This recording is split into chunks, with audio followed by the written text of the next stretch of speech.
Hello dear students. तो आज हमारी नेम रिएक्शन नंबर 24 है, जिसमें आज हमें पढ़ना है HVZ अभिक्रिया, मतलब हेल वोल्हार्ड जेलेंस्की अभिक्रिया, हेल वोल्हार्ड जेलेंस्की रिएक्शन। आइए फिर शुरू करते हैं आज की अपनी ये वीडियो। देखिए, बहुत ध्यान से समझेंगे। ऐसे कार्बोक्सिलिक अम्ल जिनमें अल्फा हाइड्रोजन होता है वह लाल फॉस्फोरस की अल्प मात्रा की उपस्थिति में क्लोरीन अथवा ब्रोमीन के साथ अभिक्रिया द्वारा अल्फा हेलो कार्बोक्सिलिक अम्ल देते हैं और इस अभिक्रिया को HVZ अभिक्रिया कहते हैं। तो देखिए, हमने इस रिएक्शन से क्या सीखा कि हमें ऐसे कार्बोक्सिलिक अम्ल चाहिए जिसके पास कम से कम एक अल्फा हाइड्रोजन हो, और हम इस रिएक्शन में लाल फॉस्फोरस की अल्प मात्रा की उपस्थिति करेंगे और फिर उस कार्बोक्सिलिक की रिएक्शन हम क्लोरीन से कराएं या ब्रोमीन से कराएं। तो जब हम क्लोरीन या ब्रोमीन से उस कार्बोक्सिलिक जिसमें अल्फा हाइड्रोजन मौजूद है उनकी रिएक्शन कराएंगे तो हमें जो उत्पाद प्राप्त होगा उसका नेम होगा अल्फा हेलो कार्बोक्सिलिक अम्ल, और हम इस रिएक्शन को HVZ अभिक्रिया कहेंगे। तो ये था HVZ अभिक्रिया के बारे में। आइए अब इसको हम रिएक्शन के द्वारा अच्छी तरह से समझते हैं। देखिए, NCERT में कुछ इस तरह से रिएक्शन लिखी है, RCH2COOH। देखिए, आपका कोई कार्बोक्सिलिक एसिड है। अब चेक करो क्या इसमें अल्फा हाइड्रोजन मौजूद है। देखिए, यह है functional group COOH। Carboxylic acid का जो फंक्शनल ग्रुप होता है वो COOH होता है। इस फंक्शनल ग्रुप के बाद जो कार्बन आता है उसे अल्फा कार्बन कहते हैं, और उस पर जो हाइड्रोजन मौजूद होंगे हम उसको अल्फा हाइड्रोजन कहेंगे। तो क्या इसके पास अल्फा हाइड्रोजन मौजूद है? तो जी हाँ, इसके पास अल्फा हाइड्रोजन मौजूद है। ये जो कार्बोक्सिलिक है ये आपका HVZ रिएक्शन दे देगा। अब क्या करना है, देखिए, पहले स्टेप में तो आपको हैलोजन लेनी है, क्लियर, और रेड फॉस्फोरस की यहां पर प्रेजेंस रखनी है। हैलोजन क्या ले सकते हो आप? हैलोजन आप यहां पर Cl2 या Br2, Cl2 ले लो या Br2 ले लो, क्लियर। अच्छा, फिर दूसरे स्टेप में आपको क्या करना है? दूसरे स्टेप में आपको H2O लेना है। इतनी बात समझ में आ गई? देखो, पहले स्टेप में आपको हैलोजन, क्लियर, और रेड फास्फोरस की स्मॉल अमाउंट की प्रेजेंस रखनी है। दूसरे स्टेप में आपको H2O लेना है।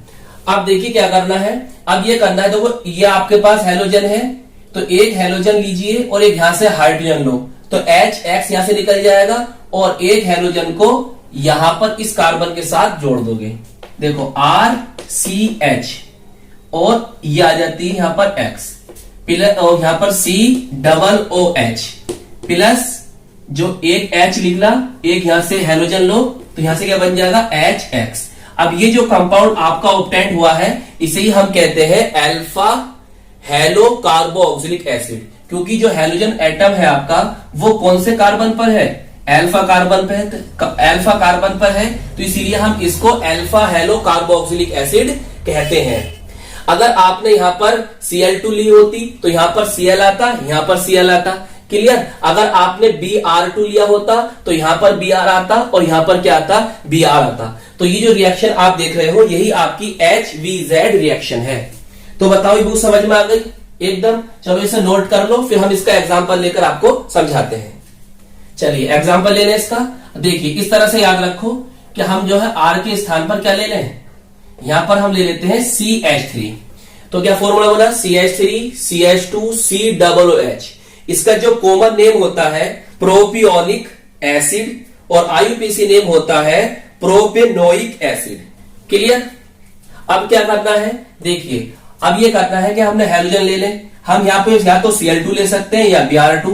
चलिए हम यहाँ पे क्या ले लेते हैं? Cl2 ले लेते हैं। क्या ले लेते हैं? Cl2। तो फिर यहाँ पर क्या आएगा? Cl आएगा, और हमने R की जगह क्या लिया है? CH3, मतलब मिथाइल लिया है, तो हमने यहाँ पर CH3 लगा दिया। जब हमने यहाँ पर Cl लिया है, यहाँ पर Cl2 को लिया है, तो यहां पर Cl आएगा और यहां भी क्या आ जाएगा Cl। आप चाहो तो Br2 ले सकते हो, तो फिर यहां Br आएगा और वहां भी क्या आ जाएगा Br। अब देखिए ये जो आपका कंपाउंड बना इसका नेम जान लो पहले। देखो अगर हम इसका आईयूपीएसी नेम बताएं 1, 2 एंड 3, तो 2 क्लोरो प्रोपेनोइक एसिड, क्या नेम होगा 2 क्लोरो प्रोपेनोइक एसिड होगा। या हम इसे क्या कह सकते हैं, देखिए अल्फा क्लोरो प्रोपेनोइक एसिड भी कह सकते हैं। हम इसको 2 क्लोरो प्रोपेनोइक एसिड भी कह सकते हैं और अल्फा क्लोरो प्रोपेनोइक एसिड भी कह सकते हैं। और अगर हम इसका दूसरा नेम बताएं आपको, तो हम इसको 2 क्लोरो प्रोपियोनिक एसिड भी कह सकते हैं। 2 क्लोरो प्रोपियोनिक एसिड भी कह सकते हैं, या हम इसको अल्फा क्लोरो प्रोपियोनिक एसिड भी कह सकते हैं।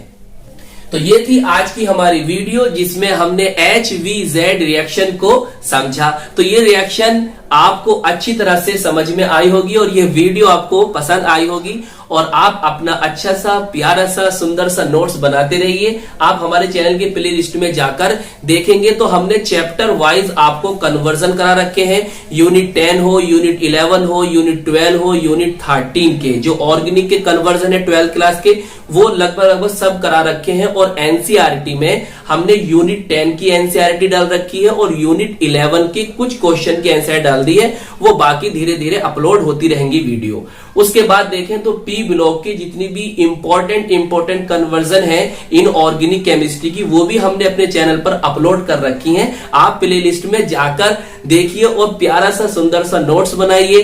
अपने घर वालों का, अपने देश का, अपने समाज का नाम रोशन करते रहिए और खूब मेहनत से पढ़ाई करते रहिए। हम मिलेंगे आपको इसकी नेक्स्ट वीडियो में।